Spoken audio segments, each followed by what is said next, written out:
ذرا سوچو کیا آپ کو وہ مل گیا جو آپ چاہتے ہیں؟ ہر بار کوئی جدوجہد نہیں، کوئی محنت نہیں، کوئی چیلنج نہیں، محنت کی ضرورت نہیں۔ آپ میں سے کچھ کہہ رہے کہ یہ بہت اچھا ہوگا، آپ کمزور ہوں گے، اور پھر جب آپ کی زندگی میں کوئی مشکل پیش آتی ہے تو آپ نہیں جانتے ہوں گے اسے کیسے ہینڈل کرے، کیونکہ آپ کبھی بھی ایسے کسی چیز سے نہیں گزرے جو آپ کو مضبوط کرے۔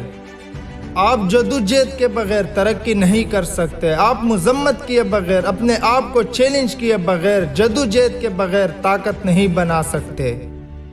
درد آپ کا دوست ہے، شاید اس وقت نہیں، لیکن آپ کی روح کو بڑھنے کے لیے ایک مضبوط انسان کے طور پر درد آپ کا دوست ہے۔ اگر آپ کے پاس ناکامیاں نہیں ہوتی، اگر آپ کے پاس جدوجہد نہیں ہوتی، اگر آپ کے پاس مایوسی نہیں ہوتی، تو آپ کے پاس کوئی طاقت، کوئی ہمت، کوئی ہمدردی نہیں ہوتی۔ تم کیسے کر سکتے؟ وہ خوبی آپ کے درد اور جدوجہد سے بنی ہے۔ آپ کو درد دیا گیا تھا کیونکہ آپ اسے سنبھالنے کے لیے کافی مضبوط ہے۔ آپ کو یہ زندگی اس لیے دی گئی کہ آپ اسے جینے کے لیے کافی مضبوط ہے۔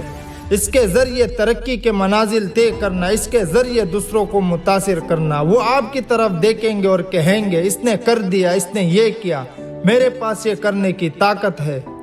آپ اپنی سوچ سے زیادہ مضبوط ہیں۔ آپ اس مقام تک اپنے تمام چیلنج سے بچ گئے ہیں، اور آپ جو بھی آنے والا ہے اس سے بچ جائیں گے۔ لیکن اگلی بار جب کوئی جدوجہد آئے تو میں نہیں چاہتا کہ آپ آسمانوں کی طرف کچھ غلط الفاظ بولے۔